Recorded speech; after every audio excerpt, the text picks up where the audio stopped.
All right, hi, Dr. Pitcher here, and I'm going to start my presentation. So in my sample presentation, I'll be talking about serine proteases in laundry detergents. And these are a type of enzyme that help clean our clothes. Now, as far as what enzymes are, well, their nature is catalysts. And catalysts increase the rates of chemical reactions. And a lot of different types of reactions are catalyzed by enzymes. And we can see those in this slide here. And in particular, of these six main categories, the one that we're interested in is number 3 here, the hydrolases. And these catalyze hydrolysis reactions. Now, what's a hydrolysis reaction? Well, a hydrolysis reaction is breaking bonds, covalent bonds, with the addition of water. So here we have, for example, a peptide, and we're adding water, and we've got an enzyme here, chymotrypsin, to catalyze the reaction, and we end up getting a carboxylate and an ammonia. And we see here that the carbon-nitrogen bond is split. So here's the carbon-nitrogen bond.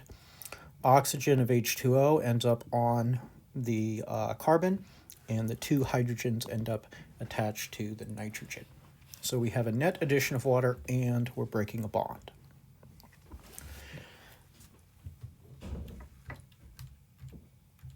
Now, the serine proteases, for example, there's one called cetylysin, are used in laundry detergents to help break down difficult protein-based stains, for example, blood, by hydrolyzing the protein stain into smaller peptides and amino acids that may be easier for surfactants, detergents that is, to remove. Now, I would like to talk about the serine protease mechanism, but before I do, I want to provide a short introduction to curved arrow notation. You'll see this later on in organic chemistry. We'll use a curved arrow, and one arrow equals one pair of electrons. Arrows always start at a lone pair or bond and always end at a nucleus or bond. And they're used to show reaction mechanisms, that is, the step-by-step process of breaking and forming bonds in a reaction. We can see here we've got an alcohol, and that's a Lewis base or nucleophile. And that pair of electrons, we draw the arrow here with the full arrowhead to represent that pair of electrons going and forming a new bond between the oxygen and that carbon. On this acid chloride, the carbon is a bit electron deficient because the carbon-oxygen bond is polar. And so this is our Lewis acid or electrophile. Now, when we make the new carbon-oxygen bond, we don't want 5 bonds on carbon, so we have to push electrons from the carbon-oxygen double bond up onto the oxygen. And we get this product here. Now, let's take a look at the serine protease mechanism in action. In the first step, we have nucleophilic attack by a serine. That's a type of amino acid, and it's in the active site. That's where the catalysis occurs in the enzyme. And the side chain of serine contains an oxygen, and this oxygen will engage in nucleophilic attack like we saw in that sample mechanism. And this forms what we call the tetrahedral intermediate. So here's our substrate protein or polypeptide, and we get nucleophilic attack by the oxygen. This hydrogen gets plucked off by this histidine here, and we now have the tetrahedral intermediate. So that carbon has 4 things bonded to it. So we started with something trigonal planar, and now we have something tetrahedral. The next step is cleavage of the carbon-nitrogen bond in the tetrahedral intermediate. And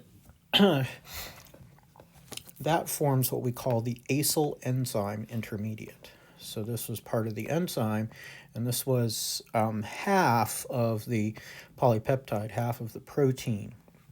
is now attached to the enzyme, and the other half is just sitting in the active site. Now this swaps out, that half swaps out with water, and now we get to the third step, which is nucleophilic attack by water now. Water is engaging in nucleophilic attack on the acyl enzyme intermediate to make a new tetrahedral intermediate. Now these red arrows show the final step, and that is the loss of the other half of the protein that was from the old protein that we started with. And so we regenerate our serine here.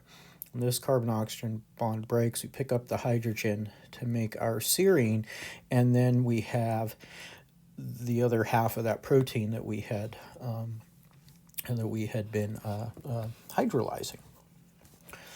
And so notice that we regenerate the serine because as a catalyst, it's neither consumed nor destroyed in the reaction. And we've got the other half of our protein, and so that can actually be hydrolyzed further.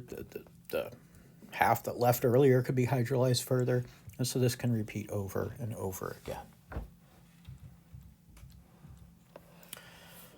Now, in conclusion, these serine proteases are commercially important enzymes used in laundry detergent, among other things.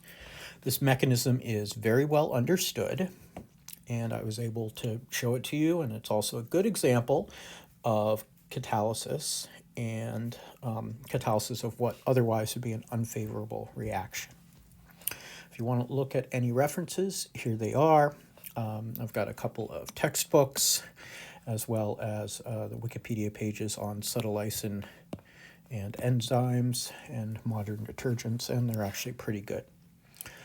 All right, well, thanks for watching, and feel free to leave comments.